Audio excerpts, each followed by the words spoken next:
Hey guys, TommyBryson here, and I was talking to some friends, and we're talking about investing, and I pointed out that for the first time ever, I actually stopped investing. And they asked me why, and I said, well, it's because I have enough money invested. And my goal right now is to maybe buy some real estate little by little to have some cash flow come in. And by the way, guys, I always say that here, that I have enough money, but I rarely, if ever, actually share that in real life. The reason why I'm so open here is because whenever you get this content, I know you searched for this content. You're interested in this content. But I don't know about you, but in the real world, most people are not interested in getting better with money or knowing how to save or knowing how to invest. Most people are just interested in spending money and getting by and buying fancy things that they actually want. So in this video, my goal is not to tell you guys, hey, I made it and isn't that great, but it's actually to give you some practical advice of how I actually got here and what you should actually focus on first, okay? Now, by the way, when I say enough, it is very important we actually label that and actually define that, because what enough actually is matters a lot. Is it that I have enough money to never ever have to work again and never ever have to have a job in a way? The answer is that I don't think that's what life is about, because in some way it is good for man to have something to actually do and to actually put his focus on in a way, to have some work, to have a decent labor in a way. And what I don't like is whenever you have the offer of working like 8 hours or 10 hours or 12 hours, I don't like that concept. And I shoot to have, for example, a work day where I'm working maybe 2 to 4 hours, and then I can spend the rest of my day with my family, with my friends at my church and so on, and just have a lot more value out of life in that way, okay? That's the idea. So the answer is I don't have enough money where I kind of do, where I could just stop working and I can live off interest, but I wouldn't want to do that, okay? Because like, what do I do with my day? It's kind of stupid. Now, number two is it enough money to buy and fulfill all of your desires? The answer is no. I don't have enough money to fulfill the desires of Tommy from 4 or 5 years ago. Tommy back then wanted a big house, a Tesla Model X or Model S, and wanted, for example, a fancy, like a lot of fancy dumb stuff. And I don't have that money for those things, but life is not about fulfilling our desires and stuff like that, because I noticed that the reason I wanted those things, I don't even know what it was. It was a lot of marketing and a lot of thinking that that is what success is. Today, I have enough to have a decent home, to have a decent vehicle that's reliable and drives me from point A to point B. I think life, when you talk about enough, is more about having enough so you can actually focus on your value and pursuing those values that you actually have, okay? So that's enough for me. So enough with that like mystical and poetic talking and so on. I actually want to give you guys some practical advice to how to actually accomplish this. Now, if you guys don't know me, again, I'm TommyBryson, and smash the like button. Now, the very first thing, guys, is the very first thing I had to define when it came to building up to my enough number was basically, well, what enough actually is and what needs actually are.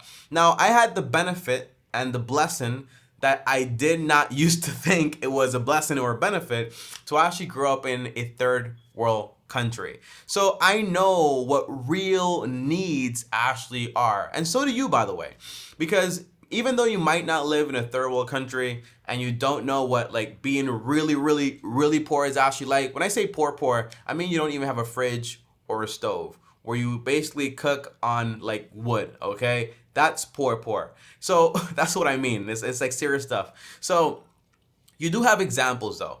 When you look at needs and survival, you have different levels, okay? When you're looking at enough, you want enough money to actually survive, enough money for some comforts, and also enough money to fill some luxuries without It's too much sacrifice, because sometimes luxuries can cost you way too much and they don't actually give you the satisfaction that they actually cost. I'll give you more details on that later.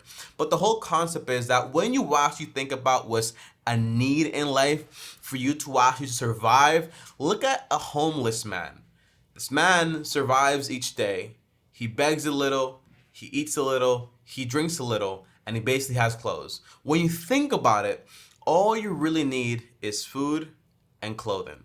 Those are the real needs in life. I'm not kidding. I'm not joking around. If we're talking about survival, that is all you need to actually survive. But Tommy, that's not healthy. That's not what I'm talking about. I'm talking about survival. Now, obviously, we don't want to live like a homeless person, right? We don't want to do that. But there are real, sustainable, like survival places, okay? Or I would say survival guidelines. And those are going to be for shelter, utilities, groceries, transportation. But I actually want to dive deep into each one of these things, because a lot of the times people can kind of say, well, Tommy, I'm surviving out here, man. I have a house, I have a car, I have to spend money on food, and I have some bills I gotta pay. Like, I'm not trying to spend all my money. It just happens to be that the way I'm surviving, it just basically costs me everything. That's why I live paycheck to paycheck. But that's not really true, is it, okay? I was looking at some stats out there, and it was saying basically that 100 years ago, houses in the US were actually 74% smaller. You know, did we get bigger? Did our needs increase? In reality, not really. Although people did get bigger, because obesity is not a joke in this country. But that's the whole idea, okay? But for the most part, when you think about shelter, do you really need a house with like 3 bedrooms or 4 bedrooms or 2,400 square foot? The answer is you probably don't. You really probably don't. And when I'm talking about survival and having a place, a roof over your head where you actually feel safe, do you actually need to live in the safest neighborhood according to statistics or whatever and spend $500,000 or $800,000? The answer is you probably don't either. So here's what I've learned while I've been here in Dominican Republic. I've seen families, and by the way, sometimes you know things and you forget it, but my grandma had like 10 kids. And her house was like 2 to 3 bedrooms. And that was basically it. And all those kids grew up fine and healthy and everything was fine. But a more reasonable example was a family of 5, you know, 2 husband and wife, obviously. And then you have, for example, the kids. And guess what? The kids, they slept in one room. They had bunk beds and one normal bed. And that was basically it. Now, is that forever? Is that for the longest term? The answer is no. Eventually, people can actually buy something bigger, but later on. I'm talking about surviving here. And when it comes to utilities, well, what are they, okay? You have 3, not 5, not 10. You have 3. You have gas, because you need to cook, or, for example, have heat in your home. You have light, because you need to basically turn the lights on and so on. And then you have, for example, you have light, gas, and water. There you go. I'm sorry about that. Water is the last one, because you need to basically wash yourself and actually clean clothes and basically also drink water. Those are the main 3 utilities. That's all you really need. And by the way, some people here, they live without running water, and they also live without electricity. So when you actually even want to cut even further, you don't even need those things. But for a normal home, those are like regular needs that no one's going to judge you for paying your light bill, your gas bill, and also like your water bill. It's just normal. Then you have, for example, your groceries. You know, I know a couple that spend $500 on their phone, on their grocery bill, and they think they're fine. But when you actually think about this, I actually did some math here, and here's what I came up with, okay? So if you spend $250 on groceries, it can actually buy you about 40 whole chickens. Now, I want you to picture that. How do you eat 40 whole chickens in a month? You can't, okay? Or it can actually buy you 1,000 eggs. Can you do that? Probably not. Or it can actually buy you around 40 pounds or 50 pounds of beef, okay? How do you eat that? The answer is you don't. When you actually think about what people say, Tommy, groceries are just too expensive. You know, I'm just basically buying the necessities. No, you're buying Eggos.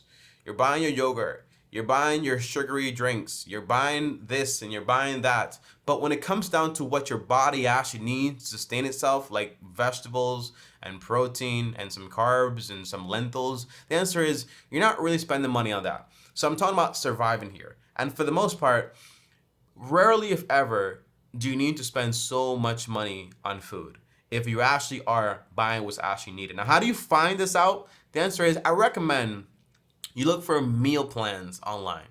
That actually helps you a lot and it actually educates you on how to actually plan a budget when it comes to food, because most people just basically go to the grocery store and they buy whatever they want to buy and they walk out with nothing. You ever did that? You ever spend a bunch of money in the grocery store and then you walk out and you're like, where did my $100 go? I don't understand. I don't see it. That's happened to me a lot, but I'm learning a lot more these days. Then you have, lastly, transportation.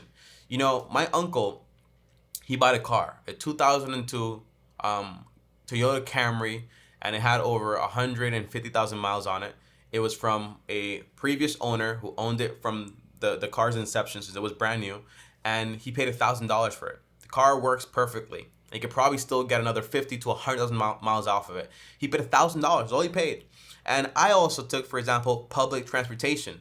Saying, for example, I don't want to wake up too early, or it's easier for me to actually just buy a car than it is to take public transportation. That doesn't mean it's a need per se. It means it's a comfort. I'm just being honest. People confuse needs a lot these days, including myself, you know, saying you need a pair of shoes, another pair of shoes, or another purse, or you need a car to go to work because you don't want to take the bus. Those aren't needs. Those are wants, and those are comforts. Something wrong with it? The answer is no. But you do have to label things the way they are, or you'll never be able to actually get ahead because you'll just keep making excuses. So the whole goal with this list of shelter, utilities, groceries, transportation is for you to actually label these things, and for you to actually put a dollar amount next to each of them, and for you to actually know what your survival number actually is. And for me, my survival number is about $924 per month. That's it. And then you have, for example, comforts and luxuries. And when you sum up those things, for me personally, that's about $1,600 in total that I have to spend every single month, or that I get to spend every single month, okay? So it's very important to have this list, because before I had this list, before I knew what my survival stuff was, what my comfort stuff was, what my luxury stuff was, I just had a random number that I made up. I want to make $10,000 a month in passive income, and that way I can live the life I want to live. And it's ridiculous, because when you actually start like putting things into perspective, if you want to do that, 10,000 times 12 is 120,000. To be able to make that much money, let's say from a 10% return, you would need somewhere like around $1.2 million, if I'm not mistaken, right? So it's a lot of money. And you know how long it'll take you to have $1.2 million in your stocks or in your investments? A long time, like maybe 20 years. And then you think about it, like, what is the benefit of having that much money, you know? And maybe I get to have a fancy car, a fancy house, a fancy this. And when you actually break things apart, you come to find out, well, do I actually need those things? And am I actually willing to trade 20 to 30 years of my life for a vehicle, or for some boards that I call a house that's a little bit bigger with some more rooms, you know? Or a vacation that I can go on whenever I want. When you actually think about what you're trading for what you want, it put things into perspective, and I was not willing to make that trade. Not at all. Now, here's the second part of this video that I actually want to break down, and it's basically the qualities that you need to have in order to actually make enough money. Now, this right here is super important, because there are qualities, believe it or not. And if you don't have these qualities, you don't focus on these qualities, you will not get there. Now, the first quality is you need to have accountability. Now, accountability in what sense, Tommy? I'm responsible for this stuff. I need to be focused. The answer is yes and yes. But you also need to have accountability for every dollar that comes into your wallet and every dollar that leaves your wallet. That's the only way you're able to track things. Whenever I try to go on one of those budgets where basically I try to be, you know, conscious of my spending, I always end up spending a lot more money than I think. And what actually helps me out the most is basically having separate debit cards, because I don't use credit cards, and having money for specific things in there, like my necessities here, and then my fun here, my long-term savings here. And that way, when I don't have any more fun money, it's gone. And when I don't have any more necessity money, it's gone. So I don't have to be using willpower and trying to think about too many things at the same time. It's just there, and that's what it is. And I did the work pre-hand, so I can basically have a more a more simple process. But that is number one, accountability. And it means, although it might be tedious, it means keeping track of every single penny the right way, of course. Now, number two is going to be having an internal yardstick for fulfillment. That kind of sounds like a lot, like a mouthful, but what it basically means that what gives you fulfillment is not externally, but it's actually internally. If the way you actually get fulfillment is by, having some crazy desires that you want to accomplish so your neighbors and people around you can respect you, the answer is you're never going to have enough money, and it's going to be impossible because you can never fulfill other people's expectations because they constantly keep changing. Trying to keep up with the Joneses is a fool man's errand. You don't want to do that, okay? So that's very important because sometimes people say, I have this $30,000 car and I'm not willing to get a $1,000 car because I feel comfortable and safe in this car. But the reality is the reason you don't want to get rid of the car and get an inferior, cheaper car, which is still reliable and still safe and still went through the same exact safety protocols, is because it's status. And what would people think about me if I drive in this Camry now instead of the car I had before? You can't live by public opinion. Now, number three is a purpose higher than your satisfaction and own wants. These days, everything is about, if it makes you happy, do it.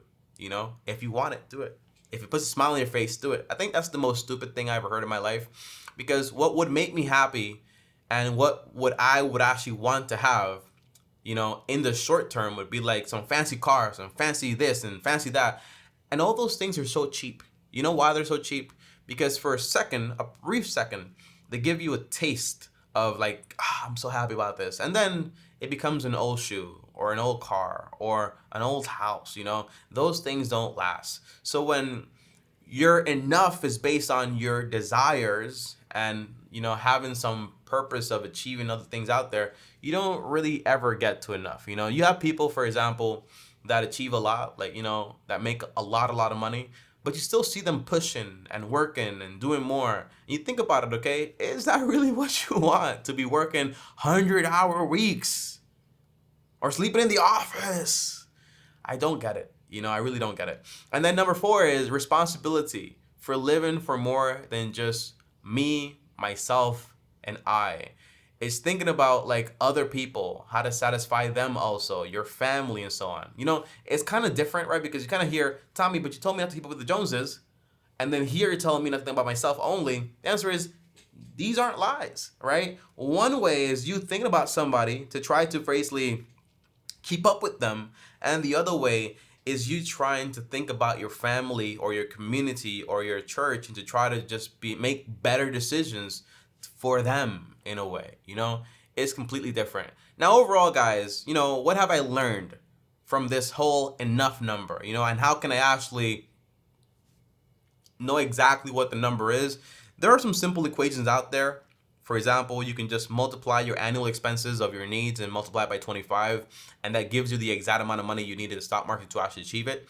So if I need $1,000 a month, multiply by 12, I need $12,000 a year, and I multiply that by 25, the answer that would give me would be, well, 12 times 25, that's about $300,000.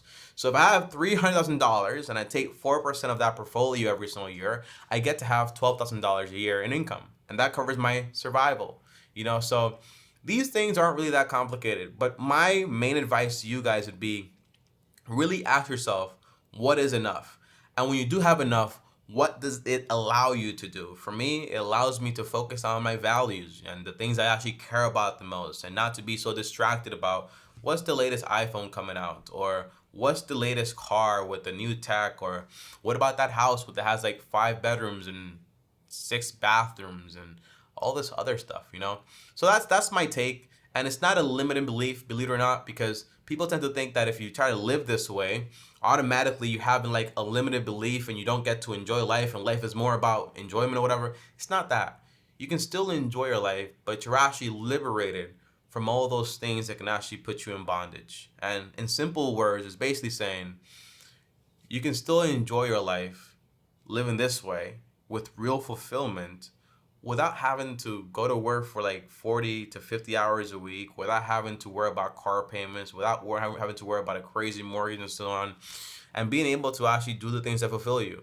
I feel like a lot of people can live their retired lives now if they stop trying to have this whole like mold of what they think success is actually like. It's not that way. Now, I recommend you read this book because a lot of these ideas came from this book, and it's called Your Money or Your Life. And here's the book right here. Guys, thanks for watching this video. Peace.